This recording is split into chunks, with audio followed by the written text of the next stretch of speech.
Good morning बच्चों।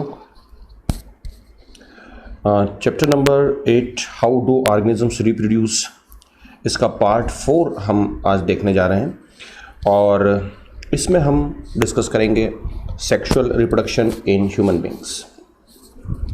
तो आइए स्टार्ट करते हैं। तो हम बात कर रहे हैं यहाँ पर रिप्रोडक्शन की in human beings. Reproduction in human beings, human beings show sexual reproduction. Definitely sexual reproduction होता है ह्यूमन बींग्स में, आप जानते ही हैं।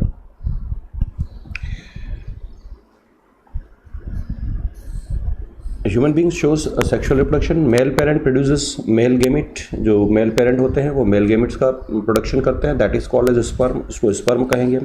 Female parent produce female gamete, that is called as ova. Ova या ओवम या एग कह सकते हैं आप इसको। स्पर्म के बारे में हम बात करें, sperm have tail and are therefore motile. Sperm जो होता है उसमें टेल होती है। स्पर्म इस तरीके का स्ट्रक्चर आप इसको मान सकते हैं, जिसमें यहाँ पर हैप्लॉइड न्यूक्लियस होता है और एक टेल होती है। तो इस टेल के कारण ये किसी भी लिक्विड मीडियम में, जहाँ पर इसको लिक्विड मीडियम मिलता है, वहाँ पर ये मोटाइल फॉर्म में अपनी एक्टिविटी शो कर सकता है, यानी कि ये चल सकता है। ये एक जगह से दूसरी जगह ट्रांसफ़र हो सकता है, but the medium should be liquid. ठीक है, लिक्विड मीडियम होना चाहिए, मॉइस्चर होना चाहिए, उसमें ये ट्रेवल कर सकता है। ठीक है, तो they are produce in large numbers. हमेशा जो स्पर्म्स होते हैं वो हमेशा लार्ज क्वांटिटी में प्रोड्यूस होते हैं इन द टेस्टिस।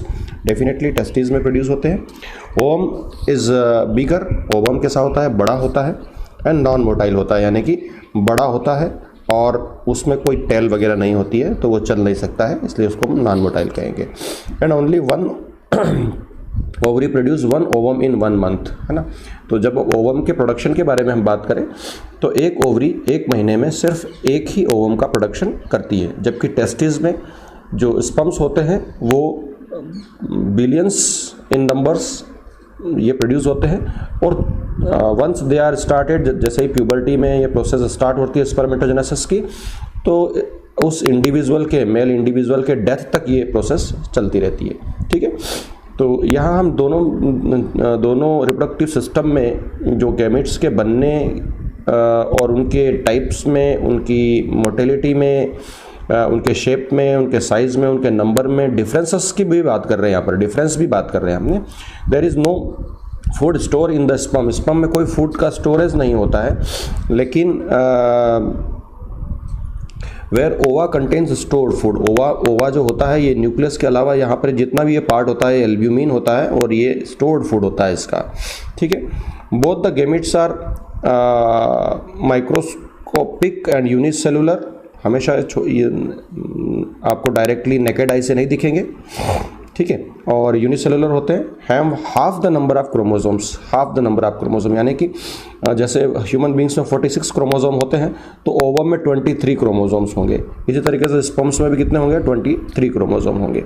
ठीक है, अब मैं थोड़ा सा और इसको डिस्क्राइब करूँ तो 22 + X हो सकता है स्पर्म में, X टाइप का सेक्स क्रोमोसोम हो सकता है, या 22 + Y टाइप का हो सकता है, यानी कि there are 2 types of sperms. Sperms 2 तरीके के हो सकते हैं।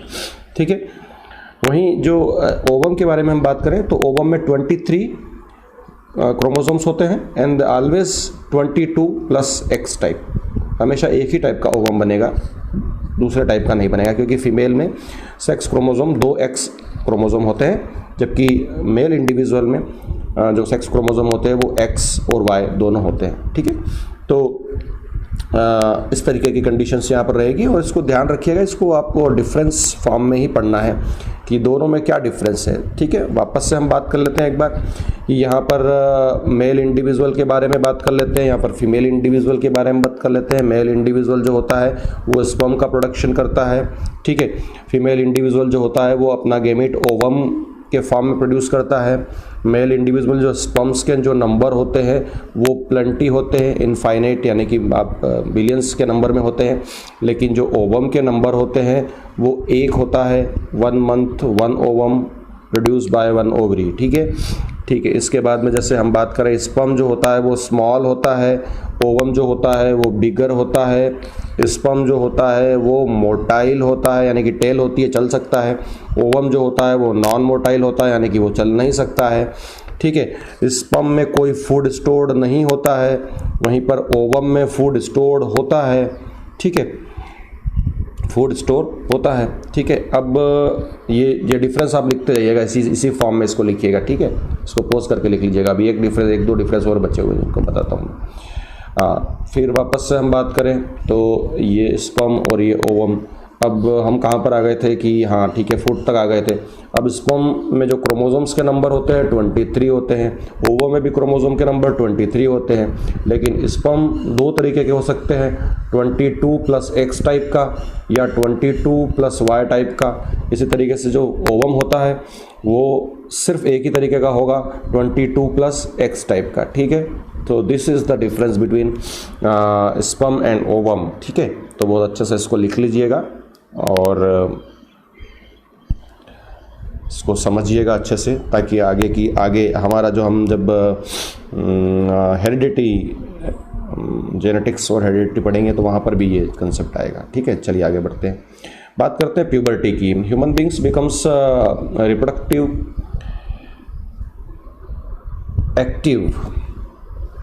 Reproductively active from the onset of puberty. जब प्यूबर्टी स्टार्ट हो जाएगी तो उस कंडीशन में हम कह सकते हैं कि जो ह्यूमन बींग है वो रिप्रोडक्टिवली एक्टिव हो गया है, यानी कि वो रिप्रोडक्शन करने में कैपेबल है, ठीक है। Puberty is the period during the adolescence, ये एडोलेसेंस का पीरियड है, when the rate of general body growth begins to slow down and the reproductive tissues begins to mature, ठीक है। यहाँ तक जाते हुए हमारी जो इंडिविजुअल्स होते हैं, जो बच्चे होते हैं, उनकी जो बॉडी है उसका डेवलपमेंट कम्प्लीटली हो जाता है और अब यहाँ पर रिप्रोडक्टिव टिश्यूज़ जो होते हैं वो मैच्योर होने लगते हैं, ठीक है। Onset of puberty is in human male is between 11 to 13 year. जब जो बॉयज़ होते हैं उन बॉयज़ में जो प्यूबर्टी की स्टार्टिंग होती है वो होती है 11 से 13 साल की एज में, ठीक है। While in human females between 10 to 12 years, यानी कि लिटिल बिट अर्ली, थोड़ा फीमेल जो गर्ल्स होती है उनमें प्यूबर्टी जल्दी स्टार्ट हो जाती है एज़ कम्पेयर टू बॉयज़, ठीक है। चलिए आगे देखते हैं। Puberty is associated with many physical, mental, emotional and physiological changes। क्या क्या चेंजेस आते हैं प्यूबर्टी के दौरान? फिजिकल चेंजेस आते हैं, यानी कि हमारी बॉडी में कुछ चेंजेस देखने को मिलेंगे। मेंटल, हमारे मानसिक रूप में, हम साइकोलॉजिकली हमारे अंदर चेंज आएंगे, हम अलग सोचने लगेंगे, ठीक है। इमोशनल, ठीक है, वही मेंटल और इमोशनल थोड़ा सा व्यवहारिक रूप से भी चेंजेस आएगा, ठीक है। एंड फिजियोलॉजिकल, यानी कि हमारे जो सिस्टम्स काम कर रहे हैं, हमारे इंटरनल ऑर्गन्स काम कर रहे हैं, उनमें भी डिफरेंट काइंड ऑफ चेंजेस आएंगे due to secretion of different kind of hormones. हालांकि इन सभी के पीछे फिजिकल, मेंटल, इमोशनल और फिजियोलॉजिकल सभी चेंजेस के लिए जो बेसिक रिस्पॉन्सिबल फैक्टर है दैट इज़ द हार्मोन। वो हार्मोन ही जो different kind of we can say sex hormones are secreted in this particular adolescence period, ठीक है। change in body and our girls which occurs slowly over a period of time, these are called as secondary sexual characters, ठीक है। तो boys और girls में ये changes आते हैं और इनको, ये जो चेंजेस आ रहे हैं हमारी बॉडी में, फिजिकल, मेंटल, इमोशनल और physiological, these are commonly called as secondary sexual characters. इनको हम क्या बोलेंगे? Secondary sexual characters. तो आइए सेकेंडरी सेक्सुअल कैरेक्टर्स कौन कौन से होते हैं उनके बारे में हम देख लेते हैं, पढ़ लेते हैं।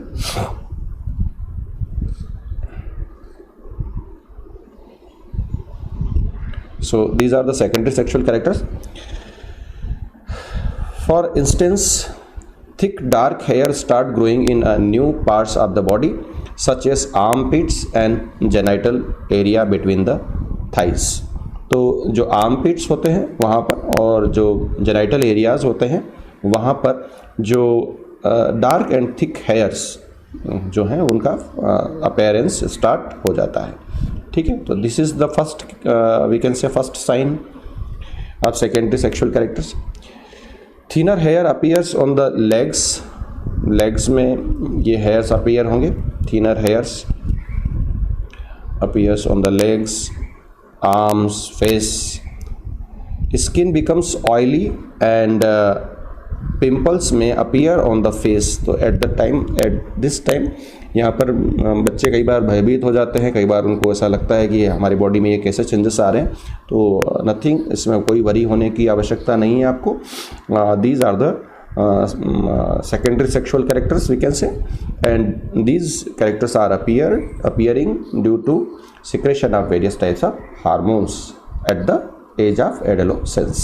ठीक है, तो individuals becomes more conscious of their bodies, वो अपने इस शरीर में जो चेंजेस आ रहे हैं इसके कारण वो काफ़ी कॉन्शियस हो जाता है।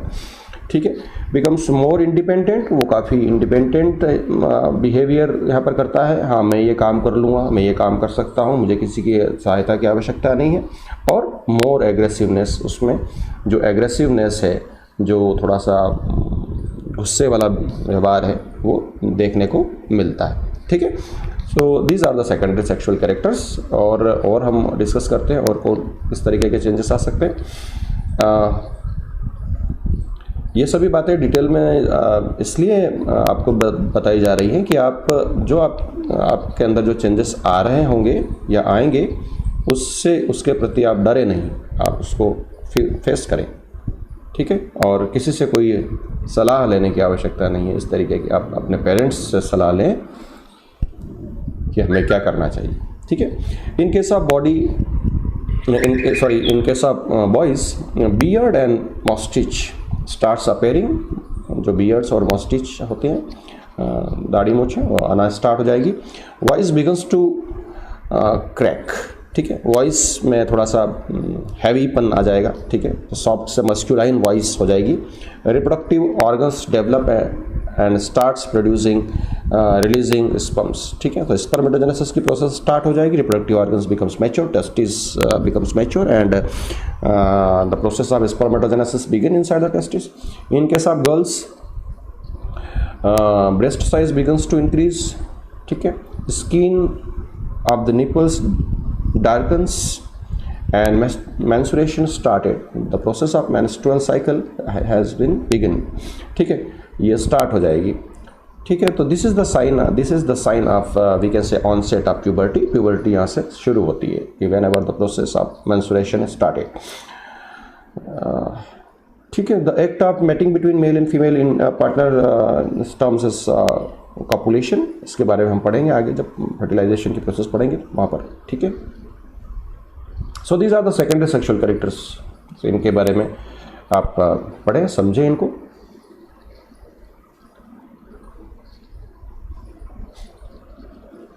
अब हम बात करते हैं मेल रिप्रोडक्टिव सिस्टम की। So male reproductive system is consist of we can say pair of testis. A pair of testes means the number of testes will be 2. ठीक है, the right side and left side, both side the testes are present. The pair of testes,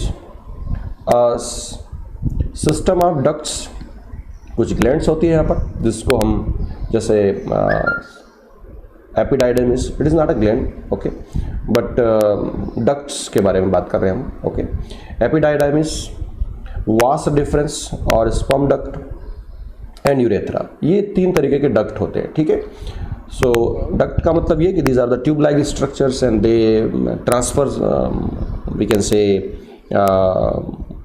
germinal material from one place to another place. ठीक है, तो इसको हम duct system कहेंगे। ठीक है, जिसमें हम एपिडाइडमिस क्या है, ये जो टेस्टिस है, टेस्टिस के ऊपर वाला ये जो पार्ट है, दिस इज एपिडाइडमिस। ठीक है, एपिडाइडमिस इसको हम कहेंगे, टेस्टिस के ऊपर वाला पार्ट एपिडाइडमिस। ठीक, और वास्ट डिफरेंस जो टेस्टिस से जो ट्यूब निकल कर जा रही है, दिस इज द टेस्टिस, और इस टेस्टिस से ये जो ट्यूब निकल कर जा रही है, जो ये ट्यूब यहाँ पर ही, दिस इज वाट डिफरेंस, ये वास्ट डिफरेंस है। ठीक है, जिसको हम स्पर्म डक्ट भी कह सकते हैं। एंड यूरेथ्रा, ये यहाँ पर दिस इज यूरेथ्रा, यूरेथ्रा है। So these are the 3 duct जिनके बारे में हम बात कर रहे थे। कौन कौन सा? एपिडाइडमिस यहाँ पर होगा, टेस्टिस के ऊपर वाला पार्ट, जिसको हम store house of the sperm भी कह सकते हैं, स्पर्म का स्टोर हाउस होता है। इसके बाद में वास डिफरेंस, इस स्पर्म को लेकर आगे जाने वाला वास डिफरेंस, ये ट्यूब होगी जो कि फाइनली यूरेथ्रा में ओपन हो जाएगी, और यूरेथ्रा इस सीमन को, स्पर्म को जो है वो इजैकुलेटरी डक्ट यानी कि आगे पेनिस और पेनिस के आगे वाले पार्ट यानी कि at the time of copulation इसको इजैकुलेट करने का काम करेगी। ठीक है, so these are the 3 duct, epididymis, vas deferens and urethra. ठीक है, a system of gland, gland का सिस्टम यहाँ पर हम बात करेंगे। तो कौन कौन सी ग्लैंड्स यहाँ पर होगी? सेमिनल वेसिकल्स, ये सेमिनल वेसिकल यहाँ पर है, यहाँ पर a pair of seminal vesicle 2 होगी, राइट और लेफ्ट साइड में, दोनों साइड में होगी। प्रोस्टेट ग्लैंड, ये प्रोस्टेट ग्लैंड यहाँ पर है, prostate gland, single prostate gland होगी, सेमिनल वेसिकल 2 और प्रोस्टेट ग्लैंड 1। ये यूरिनरी ब्लैडर और यूरेथ्रा जहाँ पर कनेक्ट होते हैं वहाँ पर होगी प्रोस्टेट ग्लैंड। ठीक है, and Cowper's gland, Cowper's gland ये यहाँ पर नीचे, और ये भी हमेशा पेयर में होती है, 2 होती है। सो ये सभी ग्लैंड्स जो होती है ये बेसिकली, जैसे हम यहाँ ये डक्ट्स के बारे में बात करें तो डक्ट जो होता है वो सीमन को या स्पर्म्स को एक जगह से दूसरी जगह पहुँचाने का काम करता है, जो डक्ट होता है। कैसे? जैसे यहाँ एपिडाइडमिस के बारे में हम बात कर रहे थे तो वो टेस्टिस से वास डिफरेंस में ट्रांसफ़र करने का काम करेगा। वास डिफरेंस क्या करेगा? रेड टेस्टिस से लेगा और कहाँ पहुँचाएगा? यूरेथ्रा में पहुँचाएगा। यूरेथ्रा क्या करेगा? यूरेथ्रा इस स्पर्म को, सीमन को आउटसाइड ऑफ द पेनिस इसको इजैकुलेट करेगा। ठीक है, तो ये जो डक्ट होते हैं they will responsible for transfer of sperm and semen from one place to another place. Where जो ग्लैंड्स हैं, ग्लैंड्स क्या करेगी? ग्लैंड्स जो करेगी सेमिनल वेसिकल, ये यहाँ पर जो सेमिनल वेसिकल है, यहाँ से जो स्पर्म्स निकल कर आ रहे हैं, जो ट्रांसफ़र होकर आ रहे हैं ऊपर की तरफ थ्रू द वासा डिफरेंशिया, तो इन स्पर्म्स को न्यूट्रिएंट प्रोवाइड करने का काम करेगी। ऐसा सिक्रेशन यहाँ सिक्रेट करेगी जो इन स्पर्म्स को न्यूट्रिएंट प्रोवाइड करेगी, जिसमें फ्रक्टोज काफ़ी मात्रा में होता है। ठीक है, तो उसको स्पर्म को न्यूट्रिएंट प्रोवाइड करने का काम करती है। साथ में जो स्पर्म्स को आगे बढ़ने के लिए, ट्रेवल करने के लिए, मैंने आपको कहा था कि उसमें टेल होती है, तो टेल के कारण वो चल पाता है। तो चलेगा कब? लिक्विड मीडियम में। तो वो लिक्विड मीडियम भी यही प्रोवाइड करता है, सेमिनल वेसिकल। सिमिलरली जो प्रोस्टेट ग्लैंड होता है वो भी यही काम करता है, लिक्विड मीडियम प्रोवाइड करता है, ज़्यादा लिक्विडिटी प्रोवाइड करता है उसको, ताकि वो स्पर्म्स जो यहाँ से टेस्टिस से आ रहे हैं वो अच्छे से ट्रेवल कर पाए आगे की तरफ। ठीक है, इस तरीके से जो काउपर्स ग्लैंड्स के जो सिक्रेशन होते हैं वो एक लुब्रिकेंट की तरह होते हैं, और वो eight the time of copulation वो कॉपुलेशन को ईजी बनाने का काम करते हैं, एक लुब्रिकेशन का काम करते हैं। ठीक है, चलिए, तो ये हमने यहाँ पर पढ़ लिया, आगे बढ़ते हैं, टेस्टिस के बारे में बात कर लेते हैं। काफ़ी कुछ तो हमने वहाँ डिस्कस कर ही लिया है, आप यहाँ से खास पॉइंट्स को लिख लीजिएगा, बहुत ज़्यादा लिखने की ज़रूरत नहीं है। 1 pair of testis are present in the bag like structure called as scrotum. कहाँ पर होते हैं? स्क्रोटम के अंदर जो स्किन पाउच होता है that is called as scrotum. तो उस स्क्रोटम के अंदर एक पेयर आप जो टेस्टिस होता है वो होता है, which lies outside of the abdominal cavity, हमारी जो एब्डोमिनल कैविटी होती है उसके आउटसाइड में होंगे। Hence they are extra abdominal in position. ठीक है, एक्स्ट्रा एब्डोमिनल, एक्स्ट्रा का मतलब बाहर, आउटसाइड, इंट्रा होता है कहते तो अंदर होता है, तो एब्डोमिनल कैविटी जो हमारी पेट वाली कैविटी है, एब्डोमिनल कैविटी उसको हम बोलते हैं। ठीक है, उसके बाहर। This is so because the testis have to be maintained 1 to 3 degree lesser temperature than the body in order to produce functional sperms.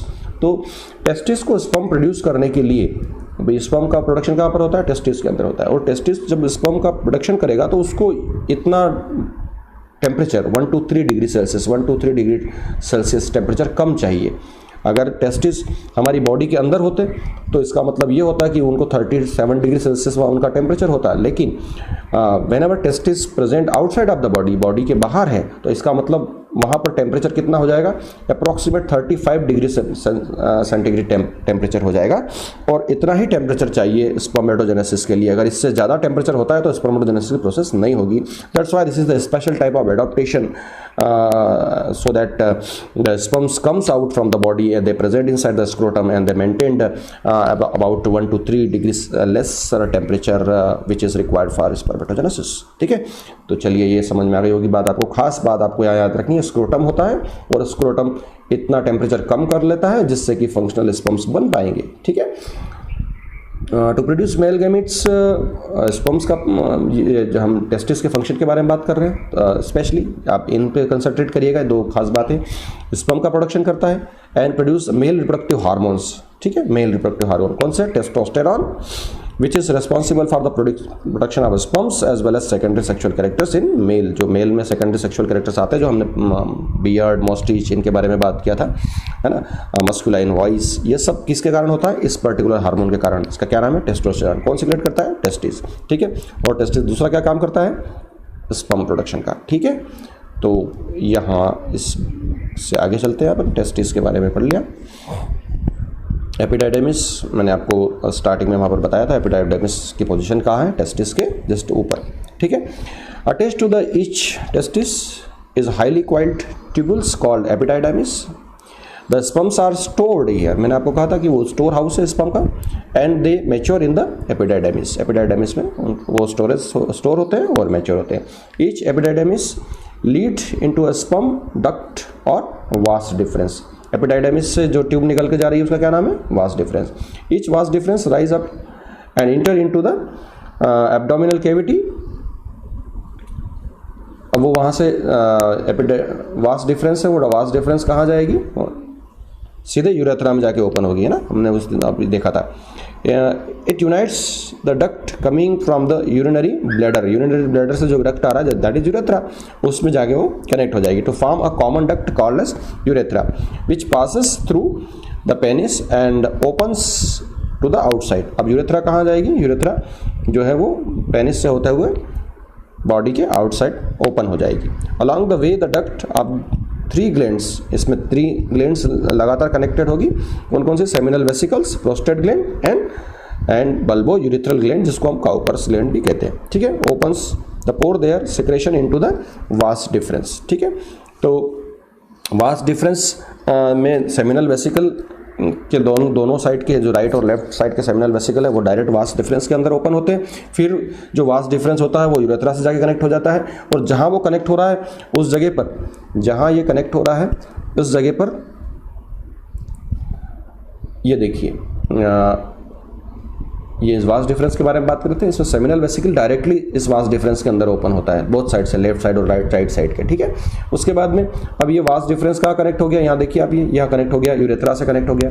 तो अब जो भी जो हमारी ग्लैंड्स ओपन होगी वो डायरेक्टली कहाँ पर ओपन होगी,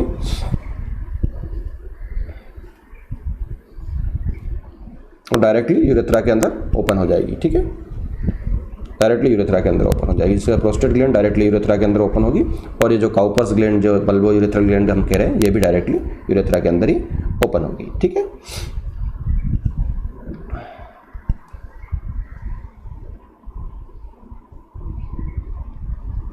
चलिए आगे बढ़ते हैं।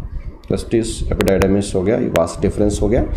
ठीक है, फंक्शंस ऑफ वास डिफरेंस। अब वास डिफरेंस के क्या फंक्शन है, it is meant for the passes of the sperm in the male body. तो वास डिफरेंस का फंक्शन आप जानते हैं कि जो टेस्टिस में जो या टेस्टिस से रेड टेस्टिस, एपिडाइडेमिस में जो स्पर्म्स आए, एपिडाइडेमिस से अब उनको यूरेथ्रा में पहुंचाने का काम कौन करेगा, वास डिफरेंस करेगा।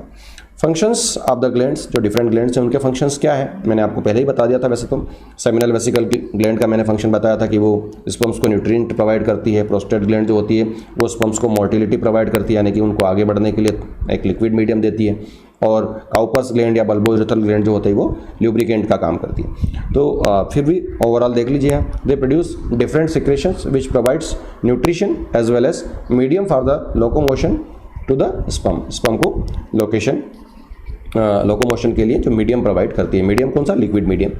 The secretion of the 3 glands along with the sperm is known as semen. तो जो तीनों ग्लैंड का जो सिक्रेशन और जो स्पर्म्स टेस्टिस से बन के आए थ्रू द वास डिफरेंशिया, ठीक है, इन तीनों ग्लैंड का सिक्रेशन और स्पर्म्स सबको अगर हम मिला लें तो क्या बोलेंगे उसको? सेमन। इसको क्या बोलेंगे? सेमन बोलेंगे, ठीक है। अब यहाँ पर स्पर्म वर्ड यूज़ नहीं करेंगे। जब बल्बो यूरेथ्रल ग्लैंड या काउपर्स ग्लैंड के नीचे अगर वो सिक्रेशन आ जाता है तो अब उसको हम क्या बोलेंगे? अब उसको हम बोलेंगे सेमन, ठीक है। Functions of the urethra, urethra के फंक्शंस देख लेते हैं। क्या फंक्शन है urethra? It is common passage for the both semen and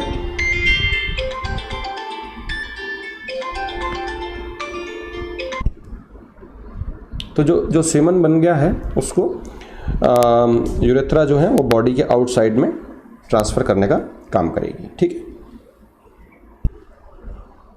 तो next one is the penis. It is the organ which is used to introduce semen into the female body. It is richly supplied with blood vessels. तो this particular organ is related to, we can say, ejaculate the semen into the female body and it is richly supplied with blood vessel, means blood vessels काफ़ी ज़्यादा यहाँ पर होती हैं।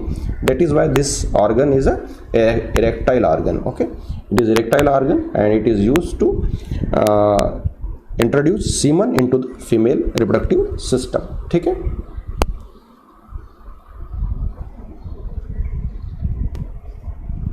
तो female reproductive system के बारे में बात कर लेते हैं। तो फीमेल रिप्रोडक्टिव सिस्टम में एक पेयर ओवरी होती है, एक पेयर फैलोपियन ट्यूब होता है, एक यूट्रस होता है और बर्थ कैनाल या वेजाइना, ठीक है। These are the part of female reproductive system. अब हम बात करें ओवरी के बारे में। एक ओवरी जो होती है वो आलमंड शेप स्ट्रक्चर होती है और हमेशा एब्डोमिनल कैविटी के अंदर होती है, ठीक है। जब किसी गर्ल चाइल्ड का बर्थ होता है तो उस कंडीशन में उसके पास में थाउजेंड्स ऑफ इमेच्योर ओवा होते हैं। जब किसी गर्ल बेबी का बर्थ होता है उसी दौरान उस 0 साल के बच्चे की बात कर रहे हैं हम, है ना, उसकी ओवरी में थाउजेंड्स ऑफ इमेच्योर ओवा होते हैं। और ये जैसे जैसे ये फीमेल इंडिविजुअल जब बड़ी होती हैं, this ova starts maturing only from the time to puberty, ठीक है। प्यूबर्टी तक ये मैच्योर होते रहते हैं, ठीक है। और उस कंडीशन के बाद only 1 ovum is produce by 1 ovary in 1 month. एक मंथ में एक ओवरी एक ओवम का प्रोडक्शन करती है, ठीक है। And each ovary release an ovum alternate month. तो राइट ओवरी ने एक ओवम रिलीज कर दिया एक मंथ में, तो अगले महीने ये राइट ओवरी जो है ये रेस्ट करेगी और अब लेफ्ट ओवरी जो है वो ओवम को रिलीज करेगी। यानी कि एक बार ओव्यूलेशन राइट ओवरी में होगा तो दूसरे महीने लेफ्ट ओवरी में ओव्यूलेशन होगा। Abdominal cavity is known as ovulation, ठीक है। तो इस ओवम के प्रोडक्शन और उसको रिलीज करने की प्रोसेस को हम बोलेंगे ओव्यूलेशन, ठीक। आगे बढ़ते हैं। Functions of ovary. ओवरी के क्या फंक्शन होंगे? ओवरी प्रोड्यूसेस एंड रिलीज ओवा, ओवा को प्रोड्यूस करेगी और रिलीज करेगी। To produce female reproductive hormones, oestrogen and progesterone, ये 2 फीमेल रिप्रोडक्टिव हार्मोन होते हैं, इनको सिक्रेट करती हैं और इसके कारण जो बॉडी में चेंजेस आते हैं वो इसके कारण आते हैं। सेकेंडरी सेक्सुअल कैरेक्टर्स भी इन्हीं के कारण चेंजेस आएंगे। There are 2 fallopian tubes. Fallopian tubes कितनी होती है? 2 होती है। And they lie close to ovary, वो ओवरी के साथ में जुड़ी होती है। Finger like structure called fimbriae, जो फैलोपियन ट्यूब का पार्ट जो ओवरी से जुड़ा होता है उसको हम फिम्बरी बोलते हैं। The 2 fallopian tubes unite to form an elastic bag like structure called as uterus. ये दोनों फैलोपियन ट्यूब नीचे जाके जुड़ जाएगी और ये यूट्रस का फॉर्मेशन करेगी।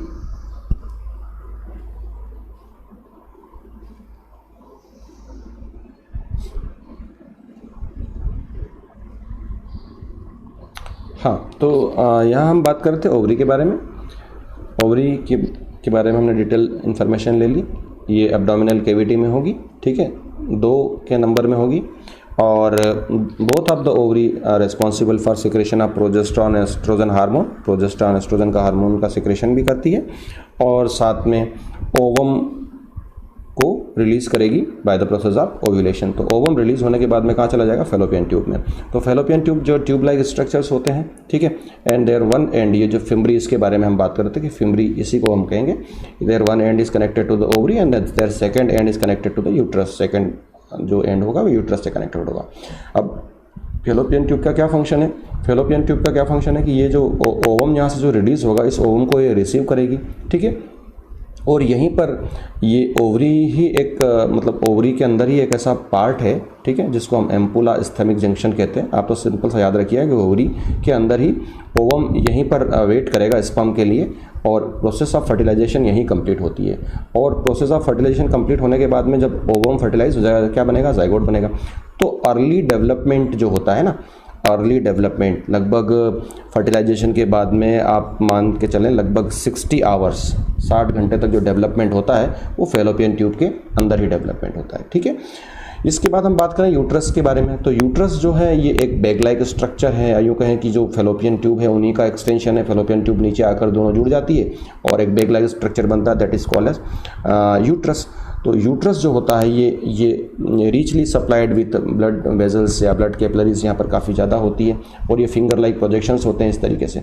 तो इन फिंगर लाइक प्रोजेक्शंस से ये जो जाइगोट यहाँ पर जो बनता है, जाइगोट जो बनता है, ये जाइगोट यहाँ पर लगभग 72 आवर्स के बाद में यहाँ आके वो कनेक्ट हो जाता है, यहाँ पर कनेक्ट हो जाता है। यहीं पर कनेक्ट होकर यहीं पर इसका फर्दर डेवलपमेंट होगा। जब ये यूट्रस की जो ये फिंगर लाइक प्रोजेक्शंस है, विलीज होती है, यूट्रस की विली और जाइगोट की विली, जाइगोट या जिसको हम ब्लास्टुला कहते हैं बाद में, उसकी विलीज आपस में जब जुड़ जाएगी, ये दोनों विलीज आपस में जुड़ जाएगी, तो यहाँ पर एक प्लेजेंटा स्ट्रक्चर बनेगा, और उस प्लेजेंटा के थ्रू ही वो 9 मंथ तक मदर से अपना न्यूट्रिएंट देता रहेगा, ठीक है। इसके बाद हम बात करें सर्विक्स की। तो वो जो यूट्रस है और यूट्रस और वेजिना के बीच का एक छोटा सा पार्ट होता है, a very fine pore present in between uterus and vagina, that is called as cervix, ठीक है। और वेजिना को तो आप जानते ही हैं, बर्थ कैनाल इसको कहते हैं, birth canal, we can say copulation chamber इसको हम कहते हैं, because of the process of copulation takes place here, ठीक है। और बेबी की जो डिलीवरी होगी वो भी यहीं से डिलीवर्ड होगा, ठीक है। तो अभी इस चैप्टर में और बचा हुआ है, कुछ पार्ट बच गया है जिसको हम नेक्स्ट वीडियो में डिस्कस करेंगे, और थोड़ा सा इसको रिवाइज भी करेंगे क्योंकि हमने फीमेल रिप्रोडक्टिव सिस्टम थोड़ा सा जल्दबाजी में पढ़ा है, ठीक है। तो आज के लिए इतना ही। डिस्क्रिप्शन बॉक्स में क्वेश्चंस दिए होंगे, उनको सॉल्व करें, और क्वेश्चंस को सॉल्व करके व्हाट्सएप, मेरे पर्सनल व्हाट्सएप नंबर पे आप उसको सेंड करें, ठीक है। धन्यवाद।